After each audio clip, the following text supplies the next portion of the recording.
4 שנים מלאו לחטיפתו של גלעד שליט, ועם ישראל מאוחד ברצונו לראותו חוזר בריא ושלם למשפחתו, לביתו, לארצו. אין בינינו כאלה שרוצים בשובו וכאלה שאינם רוצים. אצל כולנו מפעם רצון עז לראות את גלעד שב להוריו, אביו ונועם,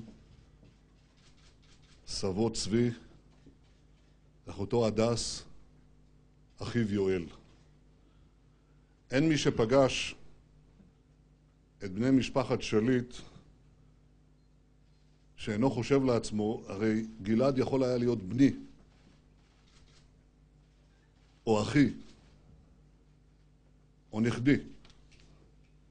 ועל כן תגובת המשפחה היא טבעית, וגם הרצון לסייע לה, לתת לה כתף, להשמיע קול, גם זה טבעי. מובן לכולנו וזה מובן גם לי.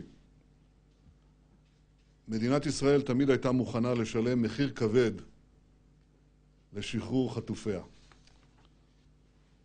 אני מכיר את המחיר הזה מקרוב. איבדתי את אחי יוני זיכרונו לברכה במבצע לשחרור חטופי מטוס אייר פרנס באנטבה. אני עצמי נפצעתי במבצע לשחרור חטופי מטוס סבנה בשדה התעופה בן גוריון.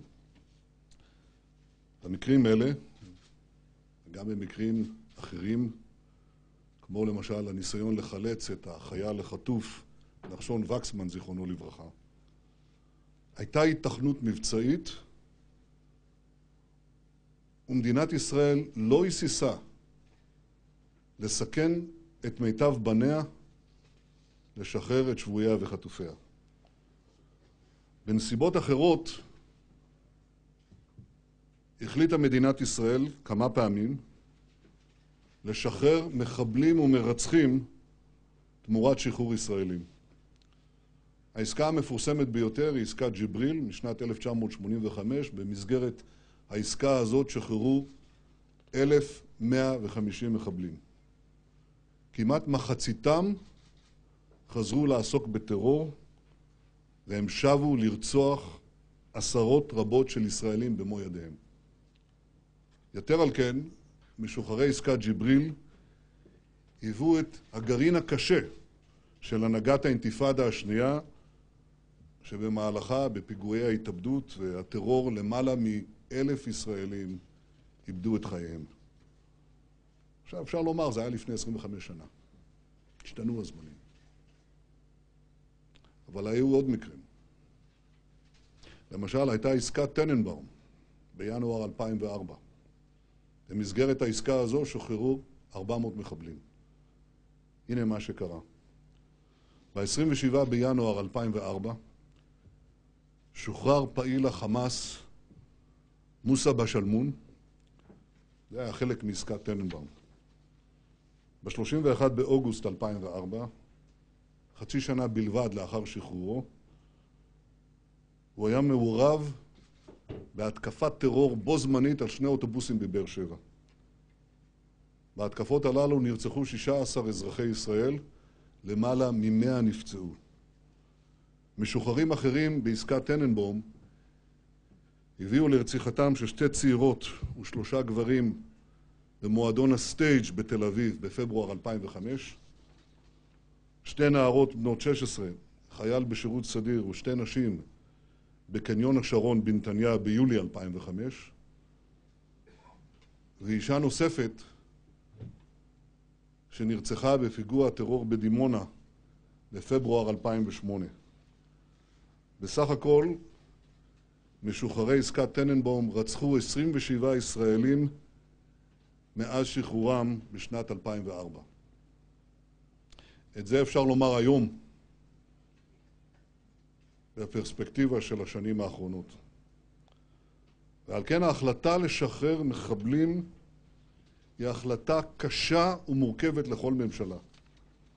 כי מדובר לא רק בהצלת נפשות, מדובר גם בסיכון נפשות, בעידוד חטיפות נוספות, במעשי רצח נוספים מצד המשוחררים, ביצירת גרעין הנהגה לטרור נגד אזרחי ישראל בהמשך.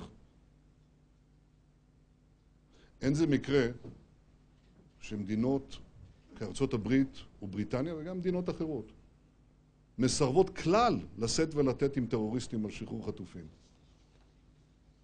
ובגלל המורכבות של ההחלטה הזאת, בגלל האחריות הלאומית הכוללת שרובצת על כתפיו של כל ראש ממשלה בישראל, אני סירבתי, בהיותי ראש האופוזיציה, לבקר את ממשלת אולמרט בעניינו של גלעד שליט. אני הנחיתי גם את חבריי לסיעה לא להפעיל לחץ כלשהו בנושא זה, ואני חייב להגיד שהם אכן נהגו כך. אמרתי שאסור לנו להפוך את עניינו של גלעד שליט לקרדום פוליטי, וכך נהגתי באופן אישי. אמרתי שאת הלחץ הציבורי והדרישות הציבוריות צריך להפנות לא לממשלת ישראל, אלא לארגון החמאס, ארגון טרור אכזרי ורצחני, שאינו מאפשר לצלב האדום לבקר את גלעד שליט, אפילו פעם אחת בשנות 70. כך אמרתי, וכך עשיתי. עם כניסתי לתפקידי כראש הממשלה, לפני למעלה משנה, נקטתי בארבעת הצעדים הבאים. 1. מיניתי את חגי הדס למתאם פעולות הממשלה בעניינו של גלעד שליט. 2. הסכמתי לשילובו במשא ומתן של המתווך הגרמני, שהוא בעל ניסיון מוכח בניהול משאים ומתנים כאלה. 3. השגנו קלטת וידאו חשובה, בה נראה גלעד מדבר, הולך, מתפקד קוגניטיבית וגם פיזית. מטרתי הייתה לברר את מצבו של גלעד וגם לקבע בתודעת העולם, לקבע בתודעה הבינלאומית את האחריות הישירה של החמאס לשלומו ולשחרורו. 4. לאחר משא ומתן קשה, נעניתי להצעת המתווך הגרמני לעסקה, עסקה שתחזיר את גלעד שליט, אבל בד בבד תשמור על ביטחון אזרחי ישראל.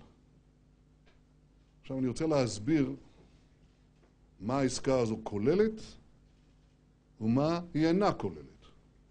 הממשלה הקודמת הסכימה למתווה של שחרור 450 מחבלים לידי החמאס. העסקה לא הושלמה, כי לא הייתה הסכמה על מכלול השמות. בנוסף, הסכימה הממשלה הקודמת לשחרר 550 אסירים ביטחוניים כמחווה לרשות הפלסטינית בחסות מצרים. עכשיו עמדה בפניי האפשרות לדחות את העסקה לחלוטין, דבר שהיה מעמיד בסימן שאלה את שחרורו של גלעד בטווח הנראה לעין, או לנסות להשלימה בדרך שלא תפגע בביטחון אזרחינו. ואני בחרתי ללכת בדרך הזאת, ועל כן החלטתי לקבל את ההצעה החדשה של המתווך הגרמני. ושיהיה ברור, זו הצעה קשה. היא כוללת שחרור 450 מחבלים, שאגב, את שמות כולם סיפק החמאס. הוא נתן רשימה יותר גדולה, ואנחנו בחרנו מתוכם את השמות להשלים ל-450. בסך הכל יש בהצעת המתווך הגרמני, שהסכמנו לקבלה, שחרור של 1,000 מחבלים. זו המחיר שאני מוכן לשלם כדי להביא את גלעד הביתה. אמרתי כן לעסקה, והיא מוכנה למימוש מיידי. אבל יש גם מחירים שאינני מוכן לשלם, והם אינם כלולים בהצעה המוצעת. אני עומד בנחישות על שני עקרונות בסיסיים. העיקרון הראשון הוא שמחבלים מסוכנים לא יחזרו לשטחי יהודה ושומרון, משם יוכלו להמשיך ולפגוע באזרחי ישראל. מחבלים שגורמי הביטחון מגדירים אותם כמסוכנים, כמו כמה מאלה ששוחררו בעסקת טננבאום, יוכלו להשתחרר לעזה או לטוניס או לכל מקום אחר, אבל הם לא יוכלו להיכנס לשטח ליהודה ושומרון, כי משם הם יכולים להגיע לכל ערינו. יכולים להגיע לכל מקום, לא רק ביהודה ושומרון. הם יכולים דרך הפרצות, המעברים שיש היום המרווחים שיש בגדר, להגיע לרעננה, לפתח תקווה, לכפר סבא, לנתניה, לחיפה, לתל אביב, לירושלים, לכל מקום. וזוהי בדיוק הסיבה שבגינה החמאס עומד על כך שהם יוכלו לחזור ליהודה ושומרון. אני אינני מוכן לחזור על מדיניות שבמבחן הזמן הביאה לרציחתם של עשרות רבות של ישראלים. העיקרון השני הוא להימנע משחרורם של רבי מרצחים. כי אלה, ביוצאם מהכלא, יחזקו מאוד את מנהיגות החמאס ויתנו השראה גדולה לגלי טרור חדשים. מדובר בארכי מרצחים, אלה שתכננו וביצעו את פיגועי הטרור הקשים והמזעזעים ביותר, שבהם נרצחו מספר גדול מאוד של אזרחים תמימים ושלווים של מדינת ישראל. בלב כבד, תוך שמירה על שני העקרונות הללו, הסכמתי להצעת המתווך הגרמני. עד לרגע זה לא נתקבלה תשובת החמאס להצעת המתווך. בימים האחרונים כמה מדובריו אפילו מסלימים את הדרישות. אני חושב שהחמאס טועה.